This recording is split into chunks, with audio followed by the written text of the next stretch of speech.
স্বাগত জানাই আজকের আপডেটে। আজকে আমরা কথা বলবো ইরানে যে বিক্ষোভ চলাকালে বন্ধ করে দেওয়া ইন্টারনেটের বিকল্প হিসেবে স্টারলিংক সেবা দিয়ে আসছিল, সেই সেবা প্রসঙ্গে, যা অচল করে দিতে সক্ষম হয়েছে ইরান।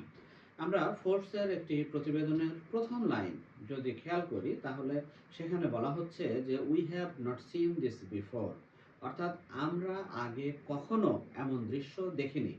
তার মানে হচ্ছে যে ইলন মাস্কের মালিকানাধীন স্টারলিংক এমন একটি ইন্টারনেট সেবা সেবা যেটা ব্যাহত করা বা বন্ধ করার সামর্থ্য সক্ষমতা কোনো সরকার বা প্রতিষ্ঠানের নেই, এমনটি প্রতিষ্ঠিত হয়ে আসছে দীর্ঘদিন ধরে। তো প্রথমবারের মতো ইরান স্টারলিংকের ইন্টারনেট সেবা অকার্যকর করে দিতে সক্ষম হয়েছে। এটি পুরো পৃথিবী জুড়েই আলোচনার সমালোচনার জন্ম দিয়েছে এবং কৌতূহল বাড়ছে যে এটা কিভাবে সম্ভব হলো। আপনারা জানেন যে প্রায় 16-17 দিন ধরে, অর্থাৎ স্পেসিফিক যদি বলি, 28 ডিসেম্বর থেকে সরকার বিরোধী যে বিক্ষোভ দানা বেঁধে আসছিল পুরা ইরান জুড়ে, তো সেই বিক্ষোভকারীদের যোগাযোগ এবং বিক্ষোভ উস্কে দেওয়ার জন্য মানে ইরান সরকার যে ইন্টারনেট সেবা বন্ধ করে দিয়েছিল, তার বিকল্প সেবা হিসেবে ইলন মাস্ক এই স্টারলিংক এর মাধ্যমে ইন্টারনেট সেবা দিয়ে আসছিলেন এবং স্টারলিংকের মাধ্যমে ইন্টারনেট সেবা পাওয়ায় বিক্ষোভকারীরা ইলন মাস্ক ও স্টারলিংককে ধন্যবাদ দিচ্ছে, এমন খবরও আমরা দেখেছি। তো এই অবস্থায় যে প্রথমবারের মতো স্টারলিংকের ইন্টারনেট সেবা কেউ অকার্যকর করে দেয়া যায়, এই নজির স্থাপন করলো ইরান সরকার। তো ধারণা করা হচ্ছে যে এই কাজে তার প্রধান মিত্র রাশিয়া সহযোগিতা করেছে। তো এটা কিভাবে সম্ভব হলো, এটা নিয়ে পুরো পৃথিবী জুড়েই কৌতূহল বাড়ছে। আপনারা জানেন যে যে কোনো বিক্ষোভে সরকার যদি ইন্টারনেট সেবা বন্ধ করে দেয়, তবে আন্দোলনকারীরা প্ল্যান বি হিসাবে স্টারলিংকের ইন্টারনেট সেবার দিকেই মনোযোগ দেন। আমরা গত 2-3 দিন আগে ইরান সরকারের পক্ষ থেকে যখন বলা হচ্ছিল যে বিক্ষোভ নিয়ন্ত্রণে এসেছে এবং বিক্ষোভকারীদেরকে বিদেশি শক্তি প্রেরণ করছে, বিদেশি শক্তির উস্কানিতেই তারা এই বিক্ষোভগুলো চালিয়ে আসছে। তো এই সময়ে যে বিক্ষোভটা যাতে প্রশমিত হয়, সে কারণে ইরান সরকার কঠোর দমন-পীড়ন অভিযান চালায় এবং বেশ কিছু মানুষ হতাহত হয়। সংখ্যাটা বলা হচ্ছে 648। যদিও ইরান সরকার সংখ্যাটা জানায়নি, তবে ইরান সরকারের সরকারি বাহিনী নিহতের সংখ্যা যে শতাধিক, সেটি বেশ জোরে সোরে জানিয়েছে। আমরা ফোর্বসের ম্যাগাজিনে বলা হয়েছে যে ইরান ওয়্যারের বরাত দেওয়া হয়েছে। ইরান ওয়্যারে বলা হচ্ছে যে স্টারলিংকের 10,000-এর বেশি রিসিভার ইরানে সক্রিয় রয়েছে, তবে সেখানে স্টারলিংকের আপলিংক এবং ডাউনলিংক ট্রাফিকের প্রায় 30% প্রথম দিকে ব্যাহত হচ্ছিল। পরে এটা কয়েক ঘন্টার ব্যবধানে এই ব্যাহত 80%-এর বেশি পর্যায়ে পৌঁছে যায়। এটি অকার্যকর হয় আর কি। ইরানের সামরিক বাহিনী কর্তৃক এই কাজটা হয়। নেট ব্লকস নামে একটা ইন্টারনেট সেবা প্রতিষ্ঠান আছে, তারা জানিয়েছে যে স্টারলিংক স্থানীয়ভাবে সীমিত ব্লক কার্যকর করা হয়েছে। সোমবার দ্য টাইমসকে দেওয়া সাক্ষাৎকারে এই পর্যবেক্ষণ সংস্থার পরিচালক আল-টোকার বলেন যে ইন্টারনেট প্রবেশাধিকার জ্যাম করা হচ্ছে, যদিও কিছু এলাকায় আংশিকভাবে পাওয়া যাচ্ছে, তবে সেটি খণ্ড খণ্ড চিত্র।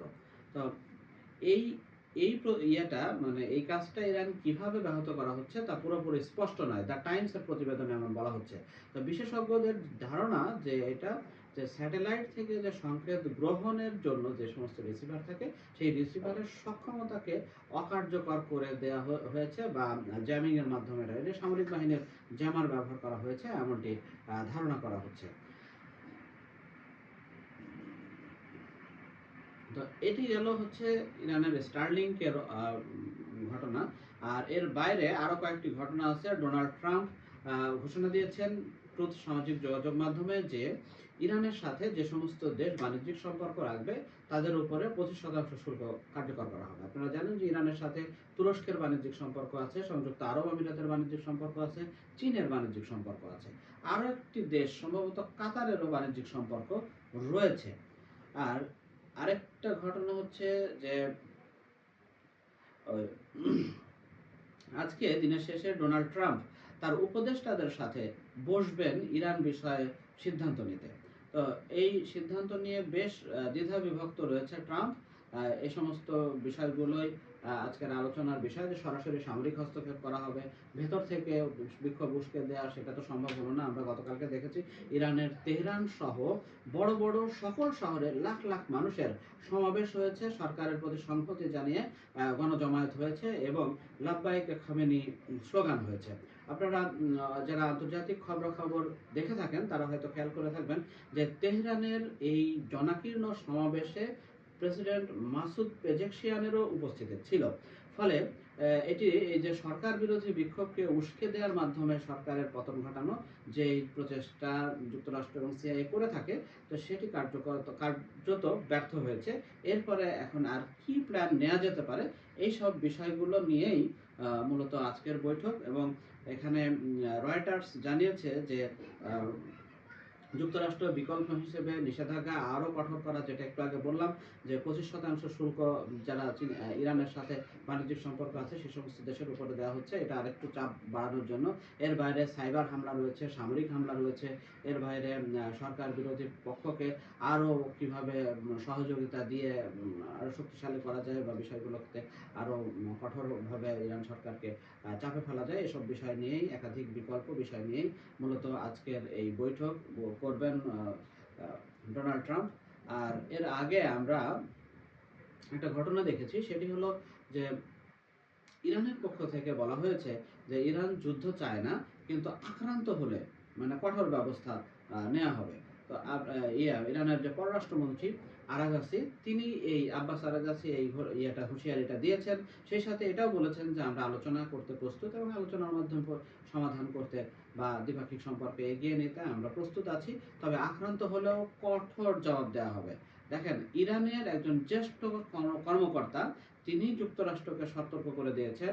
পার্লামেন্টের স্পিকার মোহাম্মদ বাকের কালিবাফ, তিনি ওয়াশিংটনকে ভুল হিসাব না করার জন্য সাবধান করে দিয়েছেন। তিনি বলেছেন ইরান যদি আক্রান্ত হয়, যুক্তরাষ্ট্র যদি হামলা চালায়, তাহলে দখলকৃত অঞ্চল, তিনি নাম নেননি, এটি ইসরায়েলকে ইঙ্গিত করে বলেছেন যে দখলকৃত অঞ্চল এবং ইরানের চারপাশ জুড়ে যে মার্কিন ঘাঁটিগুলো রয়েছে সেগুলো হবে হামলার লক্ষ্যবস্তু, মানে তাদের পাল্টা হামলার বৈধ লক্ষ্যবস্তু হিসেবে বিবেচিত হবে। আসেন আমরা একটু দেখে নেই যে ইরানের চারপাশ ঘিরে মার্কিন সামরিক ঘাঁটিগুলো কোথায় রয়েছে।